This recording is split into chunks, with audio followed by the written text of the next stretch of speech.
this tool is really quite amazing. I've been reinforcing plastic repairs myself with metal that I heat with a soldering iron or something like that. This thing takes it to another level. Note that without the staple in there, it doesn't get hot at all when you squeeze the trigger. But when you do squeeze the trigger, watch how quickly this happens. You see smoke? And it's actually, there you go, red hot. You can actually see it. So what I'm going to do is repair. This is a brush from a rug shampooer that broke, and it has been epoxied right here, but if you have any experience with plastic, you know that epoxy tends not to work on almost anything if it's going to be under any kind of stress, and you need mechanical reinforcement, which is what I'm going to try and do right now. See if I can get it on here for you. All right, so what you do is you position it when it's still cold as best you can. It's wobbling more than I'd like, but we're going to try and get this to work. All right, you ready? All right, then you can just click it on and off, because as you can see, it got really hot. And you don't need it to get that hot, you just need it to sink in there. And I don't need it to sink in there too far, just enough to give it strength. Now, it's cooling and setting. That's really it. Now I have to snip those prongs off, and they do in the kit include this tool to do it, which is not that sharp and doesn't seem like it's going to last very long.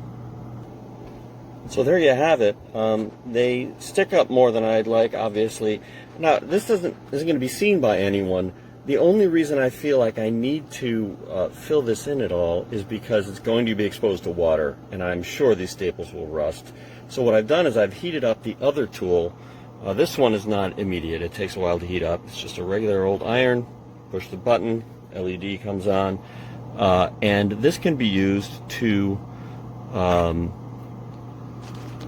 heal it, seal it, and you can go into the packet and see if you have any matching plastics. And this is ABS, and it just happened to be marked right on this piece, ABS. Usually you don't know what kind of plastic it is unless you're smarter than I am. And actually I tried on the other side to use this stuff, and it's just a little bit messy. I could just use glue or epoxy or something like that to keep the water out, or silicone. But I've decided I'm just going to try it with this thing and not use anything at all. And I'll see if I can do that with one hand. Just kind of like smooth it over, close it up. All right, maybe a little too aggressive there. But again, I'm just trying to like close off that little slot, that wound where water could get in. I still have these little tabs sticking up, but it doesn't need to look good. I just want to keep water from getting in there.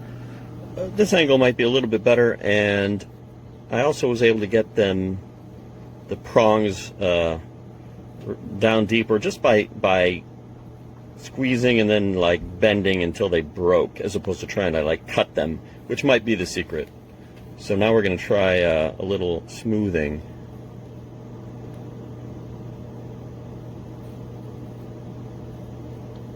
The iron is still a little bit cool, which is fine. I think that there's just one heat for all different plastic types, even though different plastics have different melting points, obviously.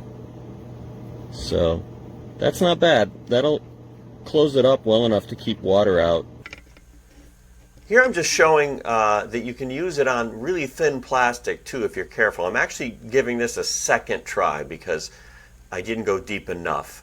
And don't worry that my finger is real close to it, because the arms of the tool itself don't get hot. It's just the staple itself that does.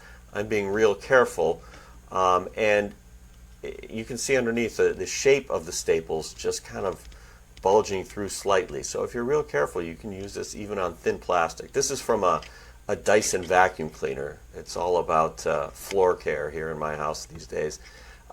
These are just regular pliers instead of the provided clippers. You can see I'm just bending the legs of the staples until they break off, because they are scored right at the point where they bend to make it easy for you. They still stick up a bit. Here, I actually didn't use the provided iron because it's too big. I used my soldering gun with an attachment, so I didn't shoot video. It's not part of the kit. But I will probably file this down to make it fit. I can't rave enough about this kit and how much it does to help you do it-yourself plastic repair. Okay, quick. This is a headlight I installed from Amazon, and it is a 5.7, and I made room in a 6 by 4 hole, and now I have to make up the difference. But I'm going to use this.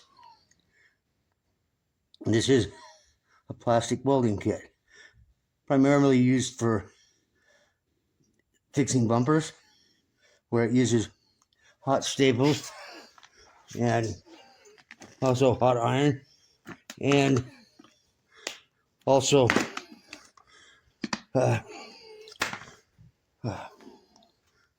selective pieces of plastic that you melt into place. But this is my mission, and I don't know if I'll be able to show you it as I'm doing it, but I will try. All right, my friends, be prepared.